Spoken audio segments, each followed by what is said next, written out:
Don தொலைக்காட்சி நேயர்களுக்கு என்னுடைய அன்பு கலந்த வணக்கங்கள். மீண்டும் ஒரு கதை வழி அறமொழி நிகழ்ச்சியினூடாக நேயர்களாகிய உங்களை சந்திப்பதில் மிக்க மகிழ்ச்சி. ஒரு கல்வி நிறுவனம், அங்கே மாணவர்கள் விடுதிகளிலே தங்கியிருந்து கல்வி கற்கின்ற வசதிகளை கொண்ட ஒரு கல்வி நிறுவனம். மிகச் சிறப்பாக தன்னுடைய பணிகளை செய்து கொண்டிருக்கின்ற கல்வி நிறுவனம். அங்கே பணிகளை கவனிப்பதற்காக பல்வேறு மட்டங்களிலே உத்தியோகத்தர்கள் நியமிக்கப்பட்டிருப்பார்கள். ஒரு தடவை ஒரு விடுமுறைக்காக ஒரு 3 அல்லது 4 நாட்கள் தொடர்ச்சியாக விடுமுறை தினமாகையால் அங்கே அந்த கல்லூரி விடுதிகளிலே தங்கியிருந்து கல்வி கற்கின்ற மாணவர்கள் தங்கள் வீடுகளுக்கு சென்று வருவதற்கு விரும்புகிறார்கள். அவர்கள் தங்களுடைய விருப்பத்தை அந்த நிறுவனத்தின் தலைவரிடம் தெரிவித்த பொழுது அவர் சரி, நீங்கள் வீடு சென்று வரலாம், வீடு சென்று வருவதற்கான அனுமதியை கேட்டு நீங்கள் ஒரு கடிதம் எழுதி அந்த கடிதத்திலே இந்த விடுதியினுடைய வார்டன், உங்களுடைய வகுப்புக்கு பொறுப்பானவர் மற்றும் இன்னும் ஒரு சில அதிகாரிகள் கையொப்பமிட்ட பின்னர் என்னிடம் கொண்டு வாருங்கள், நான் உங்களுக்கு அனுமதி தருகிறேன் என்று இந்த பீடாதிபதி, அந்த நிறுவனத்தின் தலைவர் தெரிவிக்கின்றார். இது சாதாரணமாக ஒரு கல்லூரி விடுதிகளிலே தங்கியிருந்து கல்வி கற்கின்ற மாணவர்களுக்கு பின்பற்றப்படுகின்ற நடைமுறைதான். இன்றும் அவ்வாறே அந்த மாணவர்கள் எல்லோரும் வீடு செல்கின்ற ஆவலிலே கடிதங்களை எழுதுகிறார்கள். வீடு செல்வதற்கான அனுமதி தரும்படி கடிதங்களை எழுதி கையொப்பங்களை பெற்றுக்கொண்டிருக்கிறார்கள்.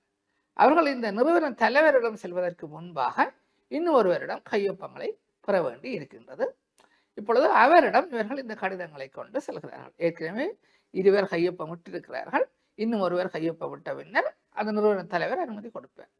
இப்பொழுது நிறுவன தலைவருக்கு முன்பாக அடுத்த நிலையில் உள்ள அதிகாரியிடம் இந்த மாணவர்கள் கையொப்பங்களை பெற்றுக்கொள்வதற்காக செல்கின்றார்கள். அவர் அந்த மாணவர்கள் கொண்டு செல்கின்ற கடிதங்களை ஒவ்வொன்றாக வாசித்து பார்க்கின்றார். வாசித்து பார்க்கின்ற போது அந்த கடிதத்திலே பல பிழைகள் இருக்கின்றன. அந்த பிழைகள் இருப்பதை அவர் கண்டுபிடிக்கின்றார். உண்மையாகவே பிழைகள் இருக்கின்றன. எழுத்து பிழைகள் இருக்கின்றன, இலக்கண பிழைகள் இருக்கின்றன, அல்லது கருத்துக்கள் தவறி விளங்கக்கூடிய வகையிலே வசன ஒழுங்கமைப்புகள் இல்லாமல் இருக்கின்றன. இவ்வாறான பல பிழைகள் இருப்பதை அவர் கண்டுபிடிக்கிறார். கண்டுபிடித்ததும், உங்களுக்கு கடிதம் எழுத தெரியாது, ஒரு ஒரு கல்வி நிலையத்திலே ஹாஸ்டலிலே தங்கியிருந்து கல்வி கேட்கின்ற உங்களுக்கு கடிதம் எழுத தெரியாது, நீங்கள் எல்லோரும் இந்த கடிதத்தை திரும்ப எழுதி கொண்டு வாருங்கள் என்று சொல்லிவிட்டு திருப்பி அனுப்பி விடுகிறார்.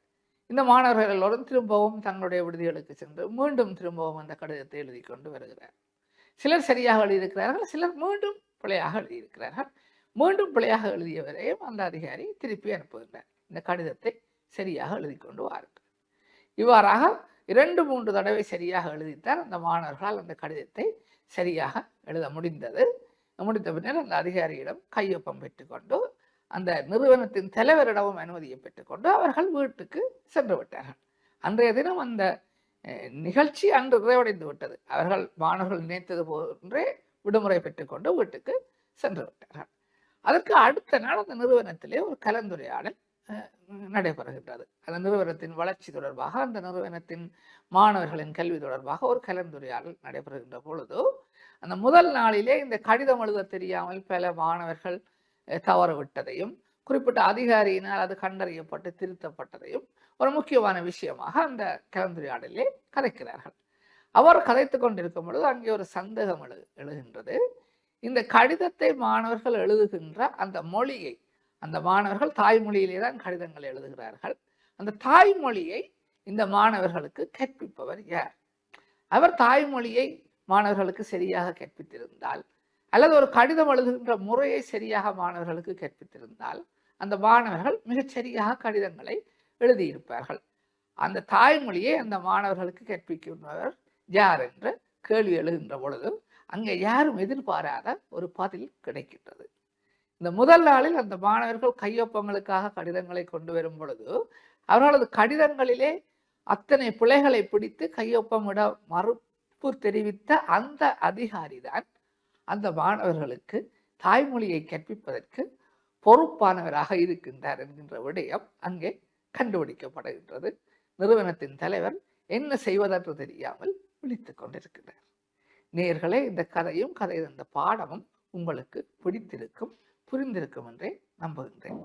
பல சந்தர்ப்பங்களிலே நாங்களும் இப்படித்தான் எங்கள் மீது தவறை வைத்துக்கொண்டு மற்றவர்கள் மீது தவறுகளை கண்டுபிடிக்கின்ற முயற்சிகளிலே ஈடுபடுகின்றோம். அவ்வாறு இல்லாமல் எங்களுடைய கடமைகளை நாங்கள் சரியாக செய்ய வேண்டும் என்கின்ற பாடத்தைத்தான் இந்த கதையினூடாக நான் புரிந்து கொண்டேன். மீண்டும் ஒரு கதை வழி அறமொழி நிகழ்ச்சியினூடாக நேயர்களாகிய உங்களை சந்திக்கும் வரை உங்களிடமிருந்து விடைபெற்றுக் கொள்கின்றேன். நன்றி, வணக்கம்.